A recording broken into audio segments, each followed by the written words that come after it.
এই রাস্তার সাথে পানি কিছু কিছু জায়গায় পানি একেবারে সড়কের সাথে এসে গেছে। আর নদীর ওপর পাশে মন্তাগঞ্জ বাজার থেকে দোনা যাওয়ার যে রাস্তা, এই বুট্টু চাচার টিলার নিচে, এখানে সড়ক যোগাযোগ বিচ্ছিন্ন।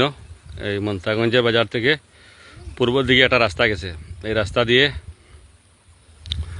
দোনা বাজার যাওয়ার রাস্তা। এই রাস্তাটা আসলে দুই পাশে এই খেওয়া নৌকা চলের, এখানে পানি খুব বেশি বৃদ্ধি পেয়েছে। আশিকুর রহমান ভাই, আল্লাহ ভাইতের মালিক, ইনশাআল্লাহ এখন বৃষ্টি কমছে। আশিক ভাই ধন্যবাদ, আমাদের সবার প্রিয় আশিক ভাই।